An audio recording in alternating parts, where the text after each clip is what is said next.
Olá, está no ar mais um podcast Valor Humano da TV Medicina e Saúde, que você acompanha pelo YouTube, Spotify, Deezer e Google Podcasts. No dia de hoje, gente, eu converso com o cirurgião plástico Afrânio Bernardes, que é também advogado, é coordenador da Comissão de Divulgação de Assuntos Médicos, CODAME, do CRM Paraná, além de membro da Câmara Técnica de Cirurgia Plástica do Conselho Federal de Medicina, que hoje destaca nesse bate-papo os novos ares da publicidade médica, né? Com a publicação da nova resolução 2336 deste ano do Conselho Federal de Medicina. Tudo bem, doutora Afrânio? Seja bem-vindo. Tudo bem, muito obrigado. Obrigado pela recepção.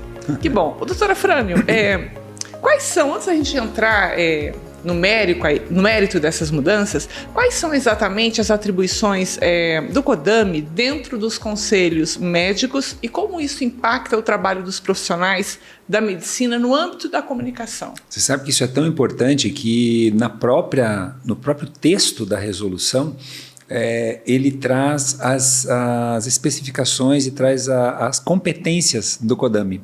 Então foi interessante, ele já atrelou sim esse setor dentro do Conselho, a nova resolução.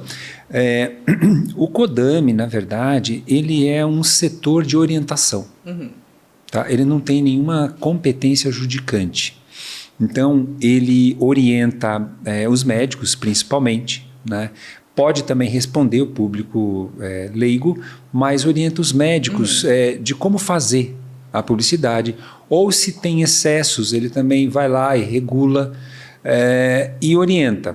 Aí, obviamente, tem algumas pessoas que fazem a publicidade de forma irregular propositadamente. Então, apesar da orientação, eles não arrumam. Então, continuam lá porque estão entendendo que estão se beneficiando da publicidade irregular. E eles mantêm. Daí, uma vez que não responda a esse caráter educativo, de informação, de orientação, aí sim é encaminhado para outro setor, que daí seria o setor de correção, né? Setor judicante, que seria a corregedoria.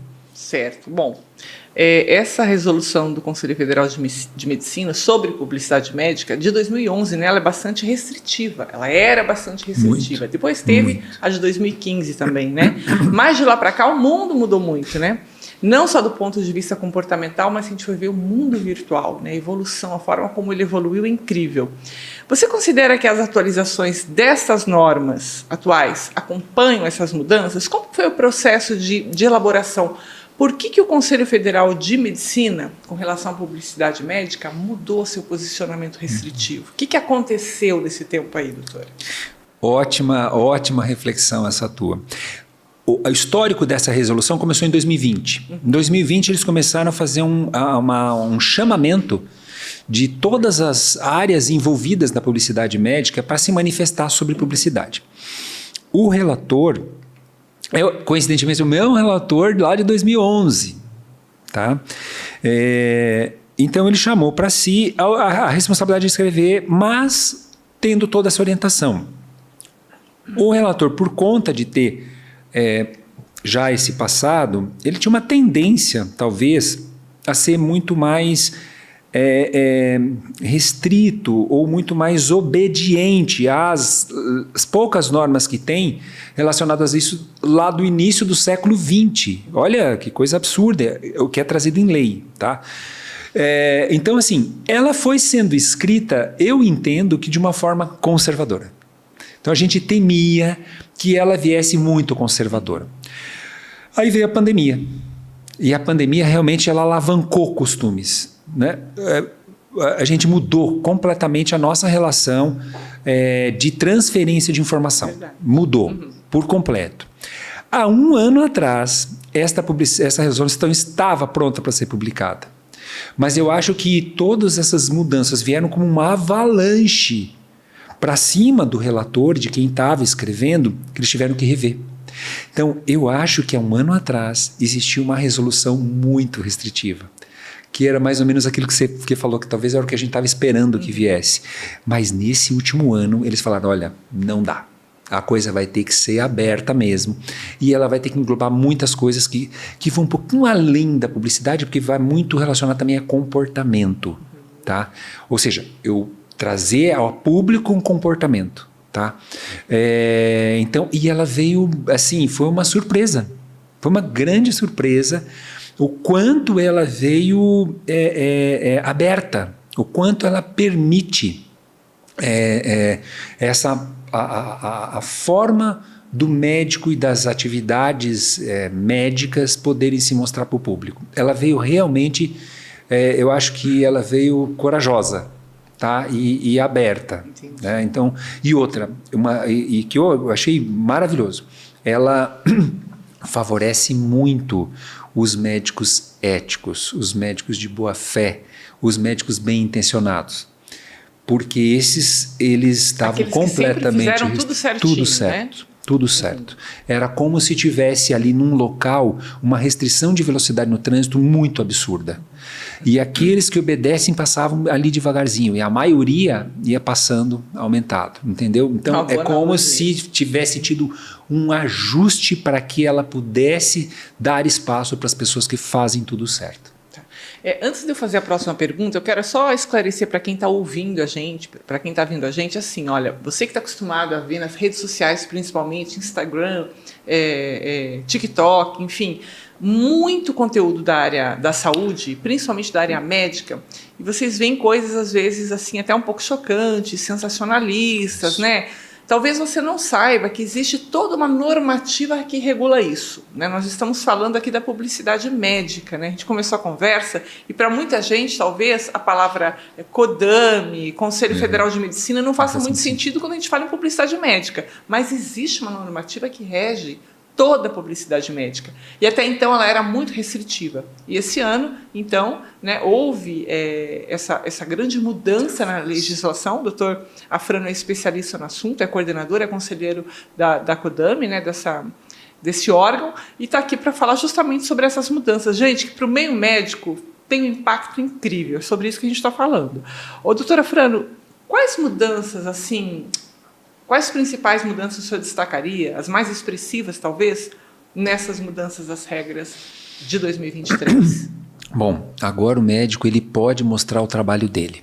Ele pode mostrar o local de trabalho, ele pode mostrar os procedimentos que ele faz, ele pode mostrar resultados, desde que ele observe não identificar o paciente. Então isso continua porque é uma premissa da atuação do médico, o exercício da profissão médica, guardar o sigilo. E isso veio a ser albergado pela Lei Geral de Proteção de Dados. Mas dentro da medicina nós sempre tivemos essa pedra fundamental, que é guardar a identificação do paciente. Tá?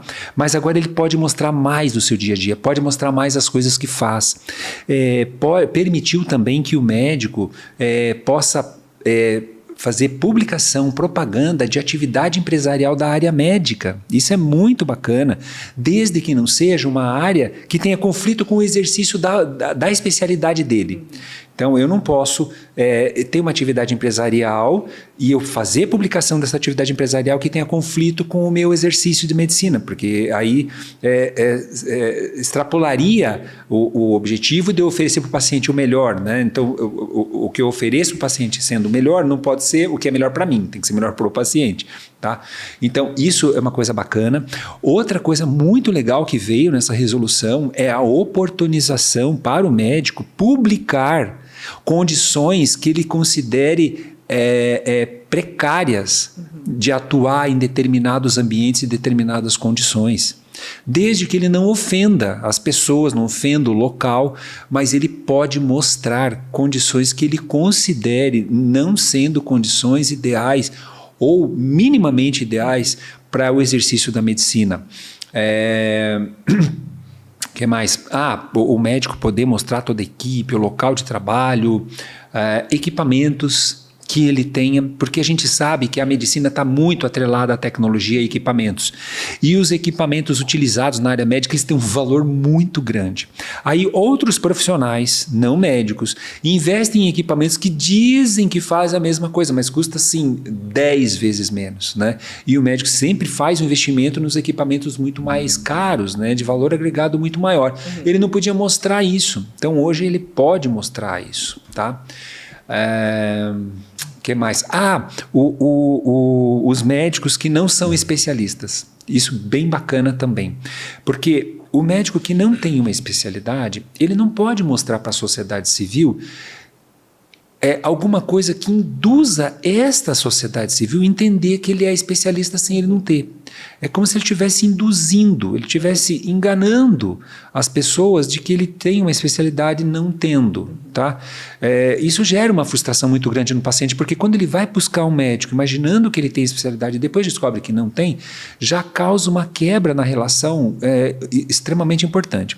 Agora, o médico que não tem especialidade, ele pode mostrar os cursos de pós-graduação, desde que ele registre esses cursos antes no CRM, pós-graduação de áreas que ele não é especialista, desde que ele coloque em caixa alta, depois que ele anunciou o curso de pós-graduação, como não especialista.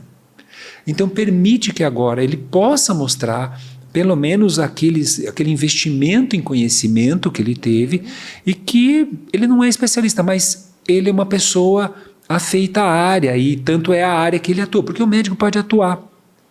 Não se discute a questão da atuação do médico, mas sim de como ele se mostra para a sociedade. Exato, a publicidade disso, né? Para que não engane, né? Então ficou muito claro também a questão de não se fazer promessa de resultado, para não enganar a população nesse sentido, sabe? Isso também está bastante claro, né? Do médico não poder publicar conteúdo que não seja verídico. E a questão de mostrar imagens, então pode mostrar imagens de pacientes, ele pode mostrar a imagem do antes do tratamento, do depois. Extremamente vedado, era proibido. Isso não podia do paciente não de forma alguma não podia mostrar imagem nenhuma que atrelasse algum procedimento, nada. Doutora Fran, uma dúvida aqui, pessoal. Só que a gente sempre viu muito isso acontecer, né? Como que isso... Qual é o processo de punição, digamos assim, dentro de um conselho de medicina? É o regional, é o conselho federal? Tem que ter uma denúncia? Porque a gente sempre viu muito isso acontecer mesmo sendo proibido, né? As competências são assim. O CFM, ele regulamenta. Certo. Tá? Aí ele traz a regulamentação para os conselhos. Os conselhos vão aplicar a regulamentação. Né? Então, o conselho regional não legisla nada. Quem legisla é o CFM. Federal. Ocorre que, às vezes, algumas normas elas podem ter uma interpretação, uma subjetividade na interpretação.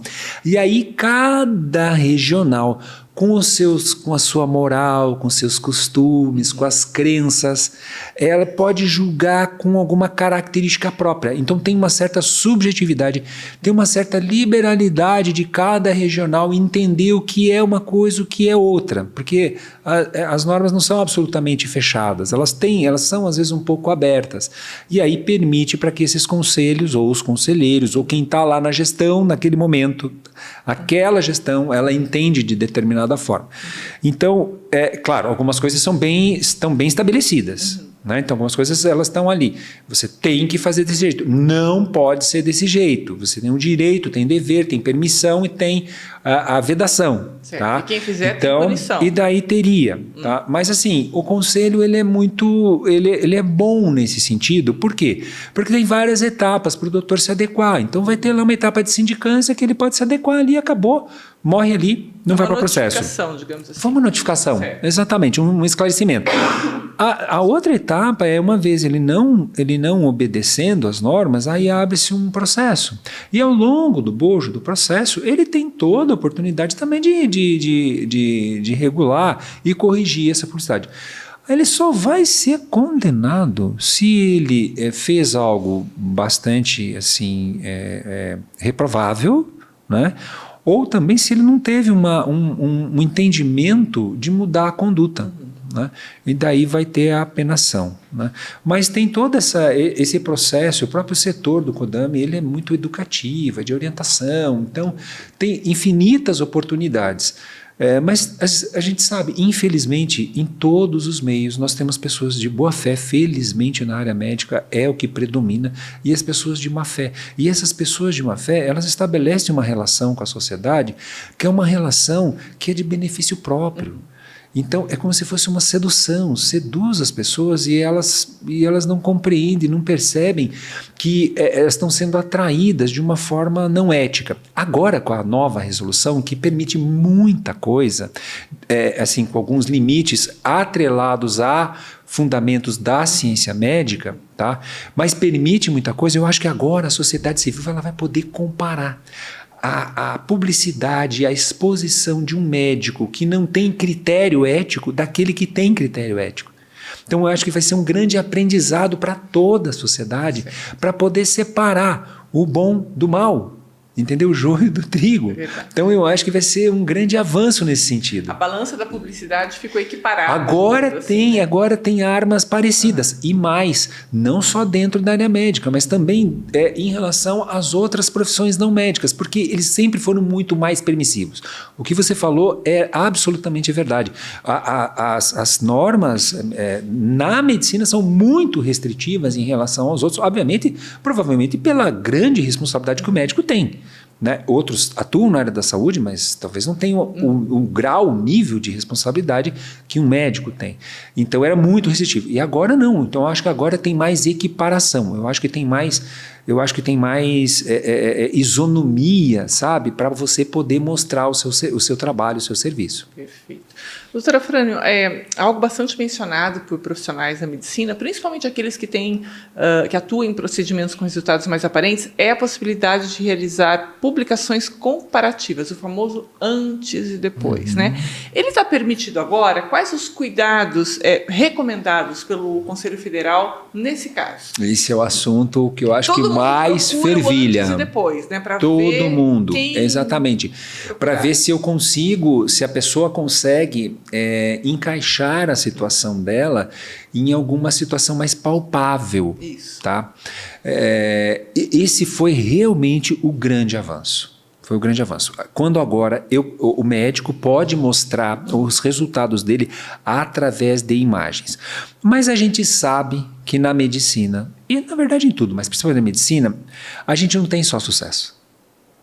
E o que estava sendo corriqueiro é que as pessoas só mostravam coisas absolutamente perfeitas. Muitas vezes manipulando as imagens, trazendo para a imagem do pós uma condição que ressalta, que melhora aquilo que ele quer trazer. É absolutamente comum. E talvez o público leigo não tenha o senso crítico de imaginar que teve uma modificação, uma manipulação para poder ter um grande melhoramento no resultado. Isso ele veda, ele não permite. Tá? Então, quando o médico for mostrar algum resultado, ele tem que mostrar também resultados insatisfatórios, para mostrar para as pessoas que não é perfeito, que não é uma ciência exata. Tá? Mostrar os eventos adversos, falar das complicações, mostrar complicações para que as pessoas saibam que nem sempre eu posso utilizar uma técnica muito precisamente igual e semelhante, mas eu terei resultados diferentes, conforme for o paciente, a idade, o sexo, o biotipo, a raça e assim por diante. Eu posso ter resultados infinitamente diversos. E isso precisa também ser mostrado no bojo de quando eu for mostrar algum resultado. Porque senão a gente vive no mundo da fantasia. Onde todo mundo, tudo é maravilhoso. Mas deixa eu entender, é um fator condicional? É um condicionante? Se Perfeito. eu posso mostrar o resultado antes e depois, se eu mostrar também os resultados insatisfatórios? Exato. Exatamente. Veja, um médico, quando ele vai fazer uma aula num congresso, ele vai mostrar alguma coisa, ele vai mostrar a proposta dele, ele vai mostrar como é que ele faz, ele vai mostrar os resultados que ele tem, mas ele também vai mostrar os resultados que não deram certo. Ele vai mostrar também as complicações e ele vai mostrar também as limitações daquilo que ele está propondo. Por que lá no congresso, onde tem pessoas que têm capacidade crítica, ele tem que mostrar os insucessos, as complicações, os eventos adversos, e aqui para o público que não tem esse conhecimento para ter esse nível de crítica, ele só mostra os resultados fantásticos. Então ele tem sim, é uma condicionante. Se você quiser mostrar resultados, você tem que mostrar também os insatisfatórios. Satisfatórios e insatisfatórios. E também textos junto na imagem, explicando as limitações, porque nem tudo a gente consegue colocar na imagem, mas algumas coisas vão ser colocadas em texto. Tá? Então é sim uma condicionante. Bom, a segurança do paciente também vai muito além do consultório, né? É uma preocupação em proteger a privacidade dos pacientes nas redes sociais, né? O senhor comentou aí com relação às fotos, às imagens, né? Seja por vídeo ou por fotos que podem ser publicadas, né? Como que essa nova resolução vai lidar com isso, né? Quando se trata de mostrar o paciente, o que o senhor poderia explicar na prática para a gente? Mediante autorização, eu posso mostrar o paciente? Eu posso identificar esse paciente? Ótimo, ótima pergunta. É como eu falei, a gente tem uma pedra fundamental dentro da medicina que é o sigilo. Então, eu não posso identificar meu paciente, a não ser que ele autorizasse. Mas há um cuidado que vai além da autorização do paciente, que é independente da autorização do paciente, é não identificar o paciente. Porque, veja, num determinado momento, um paciente não vê a repercussão da imagem dele ser publicada.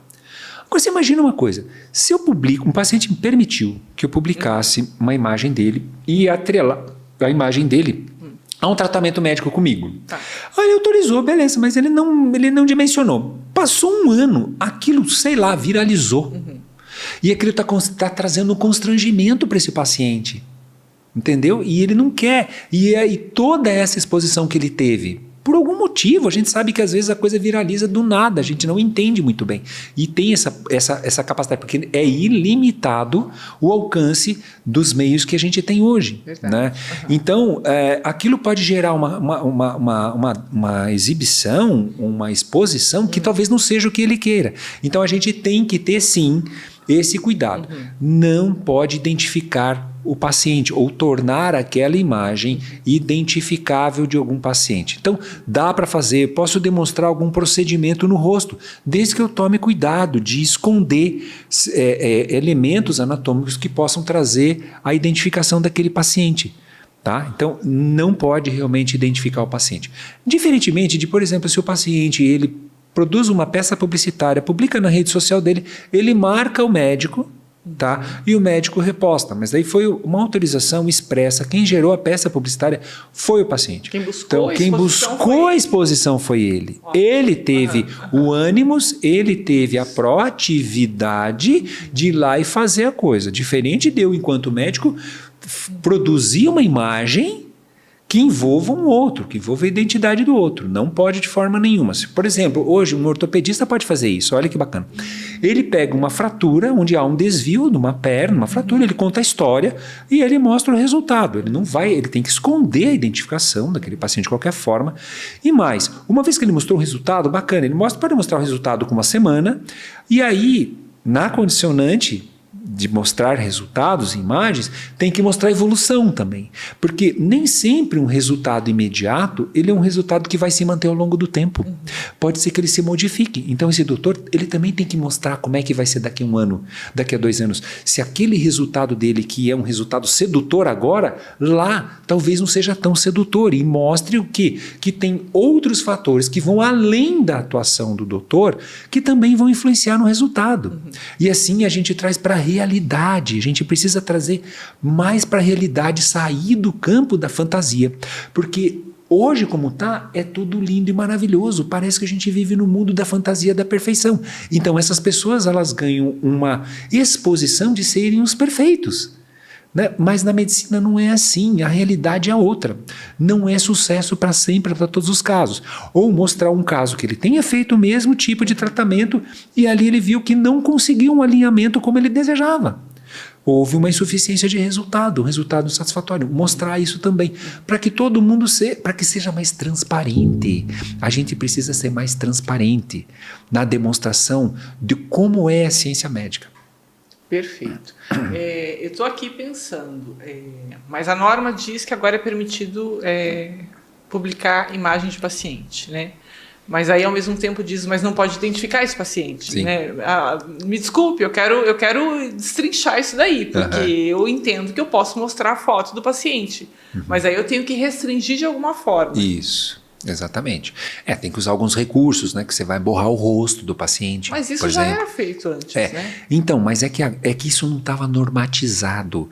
Então, aqueles médicos que obedecem a norma, não, é que lá diz que não podia mostrar nada de paciente. Não podia mostrar imagem nenhuma. É que muitas pessoas mostravam, mas não podia. Tá? E nas outras profissões podia. Então, agora pode. Não podia mostrar imagem de paciente. Tá? Agora pode mostrar, então você vai usar recursos de que, ou uma tatuagem, apaga a tatuagem, borra o rosto do paciente, tá? É porque você traz mais veracidade quando você mostra a situação, ou mesmo o procedimento.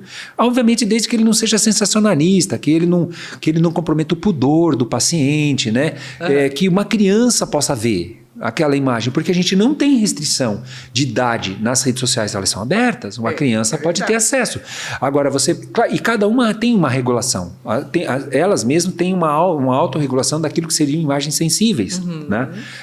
Mas ela não filtra tudo. Então eu fico imaginando assim, o que uma criança, se fosse um filho meu de 3, 4 anos de idade, ali no auge da pureza, ele estiver vendo uma imagem que ele vai se chocar, sabe? Que aquilo agrida ele, né? Então, só que essas imagens estão abertas, inclusive para essa faixa etária. E é aí que a gente tem que tomar cuidado com isso, de evitar esse sensacionalismo. Doutor, o Conselho Federal sempre utiliza a palavra educação quando se fala em redes sociais, né? A gente ouve muito, né? De caráter educativo, né? Na prática, né? Como que a gente diferencia a publicação comercial dessa instrutiva, dessa educacional? É difícil, porque assim, se eu pegar os extremos, tudo bem. Eu estou lá vendendo algo, tudo bem. Isso aqui não é só informação. Está clara o meu interesse nessa atividade empresarial. Ou eu vou lá e dou uma entrevista para uma rede de televisão falar sobre um determinado assunto, onde eu só posso mostrar, por exemplo, o meu CRM e meu RQE. Tá? Mas quando você vai aproximando do meio, aquela zona ali que mistura um pouquinho um e o outro, eu entendo o seguinte: uma informação educativa é aquela informação que ela vai ser útil para o paciente. Esse paciente necessariamente não atrela essa informação a que gerou a informação, mas é uma informação que gera um interesse no paciente. E se porventura ele não puder buscar o gerador da informação para resolver seu problema, ela vai buscar o seu médico. Ou seja, essa informação, ela despertou um interesse no paciente, porque ele passou a conhecer um pouco mais sobre aquele assunto, que ele pode tanto buscar o médico gerador da informação, como buscar o seu médico. Todo mundo se beneficiou. Beneficiou a sociedade de ter uma informação séria, transparente. Tá, baseado em ciência. Se beneficiou a classe médica como um todo, porque quanto mais as pessoas estejam informadas, melhor as relações com os seus próprios médicos. E se beneficiou muito aquele que gerou a informação, porque ele chamou e atraiu para sua imagem, como sendo a fonte geradora daquela informação. Então, essa informação é a informação útil, essa informação é a informação educativa. Tá? Não é aquela informação assim, que é sensacionalista, sabe? Que dá a impressão que só aquele médico que ele é a única autoridade naquele assunto, sabe? Uma coisa assim, muito sedutora, sabe? Muito sensacionalista, que tem até uma coisa assim de concorrência desleal. A pessoa faz muita autopromoção de si mesmo, sabe? Ou eventualmente agrega ali algumas coisas que são inverídicas. Então, essa é a informação que a gente tem que evitar. Ela não tem esse caráter educativo.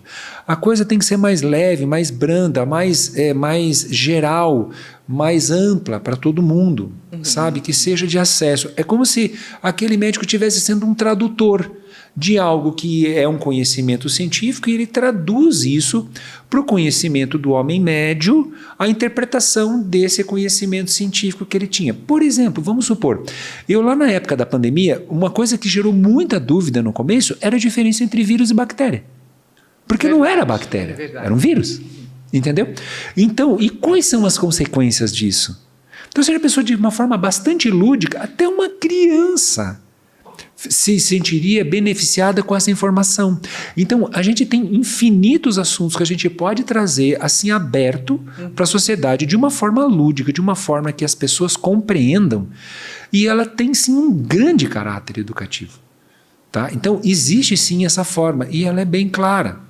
E é isso que o Conselho tentou, que o CFM tentou delimitar. Obviamente, existe uma interpretação muito subjetiva disso, porque a pessoa que vai analisar, ela vai ter uma subjetividade. De ter, tá, isso é educativo, ou isso é concorrência desleal, ou isso é sensacionalismo. Entendeu? Mas, por isso que eu falei que na zona que é uma interface, uma zona ali de fusão, é mais difícil, mas nos extremos a gente consegue. Só que agora, com essa ampliação da possibilidade de publicar, a gente vai começar cada vez mais a ver informações transparentes, informações corretas, para as próprias pessoas terem um senso crítico de separar aquela pessoa de boa fé da má fé, de um equilíbrio. Né? É verdade. Entende? Essa é a previsão, né? Bom, existem orientações específicas, doutora Frânio, sobre o uso de depoimentos de pacientes ou imagens de antes e depois? Porque tem isso também, né? A gente vê muito nas redes pacientes falando e médicos utilizando esses depoimentos em benefício do seu serviço. Essa colocação sua é excelente. Por quê? Porque quando eu vou buscar algo, eu recebi uma informação, de qualquer coisa, eu recebi uma informação. Quando eu quero mesmo efetivar a minha relação com isso que eu busco, eu vou ver a avaliação. Eu vou ver a experiência de outras pessoas.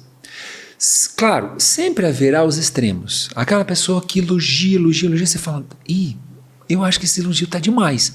Essa pessoa aqui, eu acho que ela tem algum outro interesse, além de expor a experiência dela. E isso a gente traduz e traz para a medicina a mesma coisa. Porque se tiver pessoas que avaliam o atendimento do médico, mas estão reiteradamente tecendo elogios, ninguém fica tecendo elogios reiterados se não tem um outro interesse. Você foi para um restaurante, achou bacana, fez avaliação, elogiou, beleza. Você não fica fazendo isso toda semana. Tá? Então, esses elogios reiterados dentro dessas avaliações, eles vão ser investigados, eles devem ser descartados. Assim como aquela pessoa que vai lá e fala a pior coisa do mundo, inclusive com ofensa. Então, a gente tem que ter muito cuidado e entender que aquilo ali pode ser uma experiência muito única daquela pessoa e ela pode ter dado muito causa para que aquilo acontecesse. Então, retirando os extremos, tá? Essas avaliações que muitas vezes elas são repostadas, porque você faz a avaliação, você faz o elogio, marca o médico e ele pode repostar. Entende? Obviamente, ele tem uma certa corresponsabilidade naquilo que sair dos tons sóbrios, né? De sair daquilo que a gente espera, da ciência médica, daquilo que a gente espera que eu gostaria de aplicar para um parente meu, né? Que uma criança minha visse, que a minha mãe tivesse contato. Então, evidentemente, saindo disso, isso está ali, está estimulado, está normatizado, está positivado, que pode ser. E afinal, é uma grande ferramenta para as pessoas decidirem ir buscar o profissional. É a avaliação de experiências de outras pessoas. Certo. TikTok. Vamos falar um pouquinho de TikTok. Eu sempre recebo vários links de pessoas, assim, ou da área médica, enfim, ou que não são médicos, mas revoltados com alguns profissionais que fazem dancinha, enfim, tem uma conduta no vídeo que publicam que está muito diferente, difere muito daquela imagem que a gente acha que o médico tem que passar para as pessoas, né? Porque, querendo ou não, existe ali uma presença de ética muito forte, de equilíbrio, né? Eu acho que tem que passar isso para a sociedade. Tem limite isso daí? Como é que a nova resolução vai tratar isso, doutora Frânio? Bom, primeiro, pessoalmente, eu sou super fã do TikTok. Tá? Vamos saber. Então, veja, a gente, e eu acompanho o TikTok bem desde lá do começo, a gente viu que o TikTok ele foi muito utilizado para fazer as famosas dancinhas, e isso foi perdendo muito espaço, e foi ganhando muito espaço de pessoas que queriam trazer alguma informação, alguma experiência, conteúdos relevantes, nas mais diferentes áreas. Tá? Então a gente ainda tem essa exposição de pessoas fazendo dancinhas, mas eu acho que sabe o que acontece? Com esse mundo líquido, as coisas também vão se perdendo. Aquilo que ganha uma projeção absurda, gigante, logo depois ela já passou. Então, eu entendo que aquilo que motivou lá no começo não é mais o que motiva a busca pela informação no TikTok. As pessoas hoje buscam realmente informação. Por um outro lado, essa coisa muito sisuda, essa coisa muito séria, essa coisa muito travada da ciência médica, ela também não é agradável. Sabe? Então eu acho que a gente vai ter que agora, e é possível isso, inclusive a resolução, ela prevê até isso, olha que bacana. Ela prevê que o médico ele pode mostrar as ansiedades, os sentimentos, as coisas mais pessoais dele em relação àquilo que ele exercita, aquilo que ele executa. Seja aquilo que o faz feliz, aquilo que traz as preocupações. Então, assim, com uma intenção de humanizar mais. Em relação ao entretenimento, porque a gente vê assim, lá no começo, o TikTok tinha uma forte vertente de entretenimento. Continua ainda, continua. Mas abriu muito espaço para a informação em si. Se eu puder utilizar a informação de uma forma um pouquinho mais descontraída, uma vez, há um bom tempo atrás, eu vi um obstetra fazendo alguma coisinha assim, uma dancinha. Ele era nordestino, então ele trazia um pouco daquela graça do povo nordestino, aquela descontração, sim, tá? Falando de assuntos interessantes relacionados à obstetrícia, à ginecologia, se eu não me engano. Assim, se eu olhasse assim, sem fazer uma análise um pouquinho mais profunda, é uma dancinha que ele está fazendo. Não, mas era uma coisa bastante respeitosa, porque não tinha absolutamente nada de desrespeitoso. Uhum.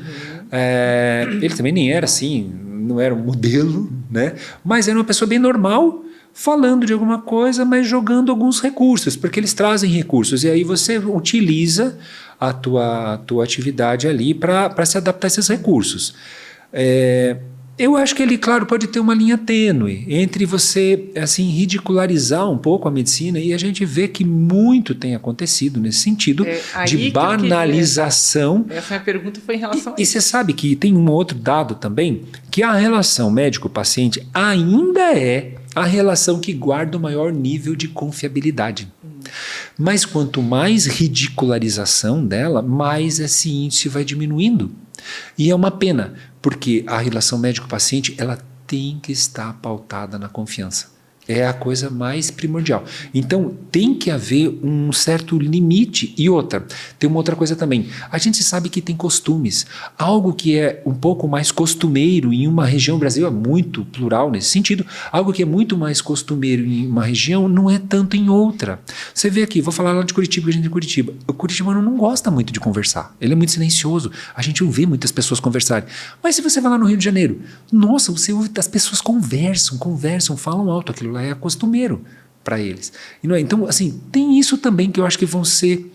Aí que os CRMs locais talvez influenciem um pouquinho. Mas, realmente, eu acho que o médico ele tem que ter um comportamento que não comprometa essa boa imagem da medicina que a gente ainda tem e que não precisa banalizar, mas pode ser descontraído. Mas ele tem que fugir daquele objetivo de celebridade, porque a celebridade tem outro aspecto também, desculpa estar falando desse assunto, mas assim, a profissão médica ela é muito diferente da profissão da celebridade. E a gente vê que muitos médicos querem ser celebridade. Então ela vai ser conflitante, porque a celebridade ela tem um grande poder de informação, um grande poder de formação de opinião, mas as relações com a celebridade é assim, a pessoa desejaria ser a celebridade, ela não é. Ela quer ser. Como ela não consegue ser, ela segue tudo. Ela segue a vida inteira da celebridade. Ela quer saber tudo da vida cotidiana e pessoal da celebridade.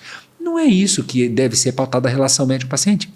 É uma relação muito mais profissional. Eu quero saber o que esse médico, essa pessoa, profissionalmente pode me oferecer. Tá? Então não tem essa coisa passional.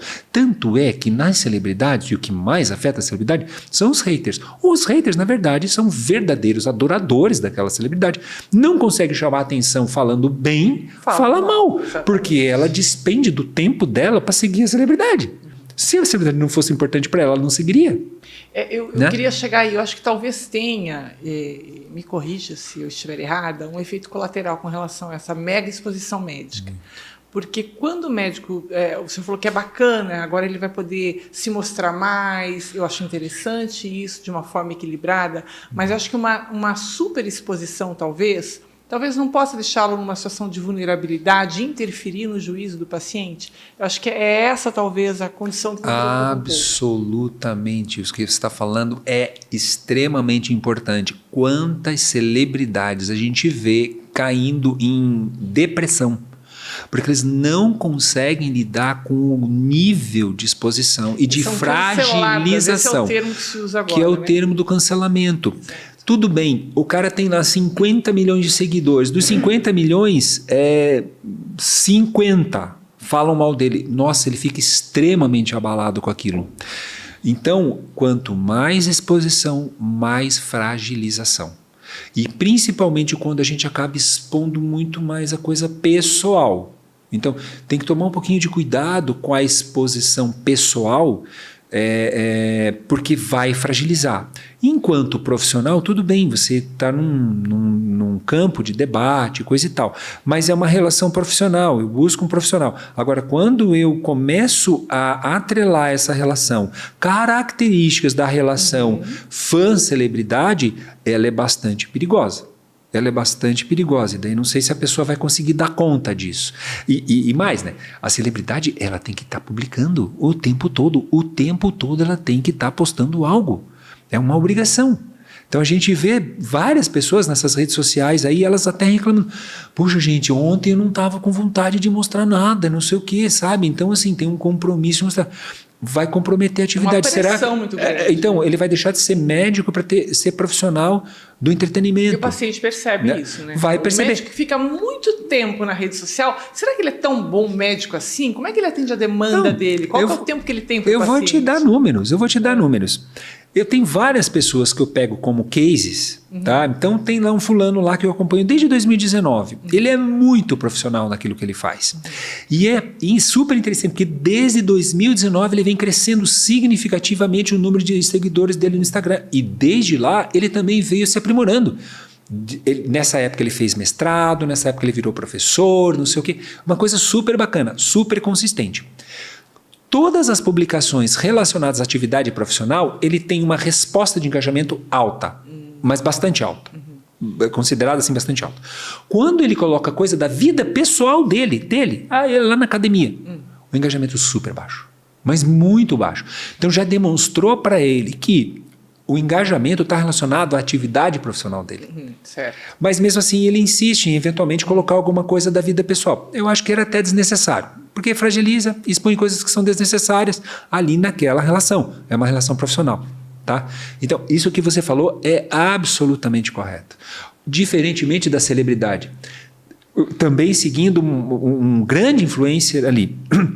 Quando ele teve uma passagem da vida pessoal dele, que o filhinho foi abortado, então aparecia o dedinho, o micro dedinho. Nossa, aquilo gerou assim uma comoção de engajamento absurda. Quando ele mostra lá uma propaganda, porque ele está fazendo uma publi infinitamente menor. Claro, é suficientemente enorme para que ele ganhe dinheiro, mas não tem o mesmo engajamento, o mesmo efeito do que quando ele mostra coisa pessoal, porque a celebridade, as pessoas querem saber da vida pessoal dela. Certo. Puxa vida, doutora Frânio, muito bom conversar com você. Quero te agradecer por esse tempo aqui no Valor Humano. Quando tiver novidades aí nessa área, por favor nos avise, que a gente fica aqui vibrando, né? Porque essas mudanças eu acredito que foram benéficas aí, como você falou, para esse profissional que é sério, que quer falar de medicina, como a gente sempre fala aqui, de uma maneira ética, transparente, didática, que as pessoas possam entender, que a gente também possa utilizar esse profissional para levar informação para as pessoas, que esse é o nosso objetivo, né? Quero te agradecer mais uma vez, desejar um ótimo retorno a Curitiba e quando tiver vontade, vem aqui que a gente vai ter o maior prazer de te receber. Que bom, nossa, foi muito bacana aqui a gente poder aproveitar e falar um pouquinho dessa situação extremamente importante. Eu acho que a gente está mudando, quebrando paradigmas, eu acho que a gente está oportunizando, essa resolução ela vem oportunizar o profissional de boa fé, o profissional ético, o profissional bem intencionado. Perfeito. Muito bom isso. Obrigada. Obrigado a você. Olha, você já sabe, se você ainda não se inscreveu no nosso canal, se inscreva. Você vai receber a notificação para assistir novos vídeos sobre saúde, qualidade de vida e bem-estar, com credibilidade. A gente se vê, até mais!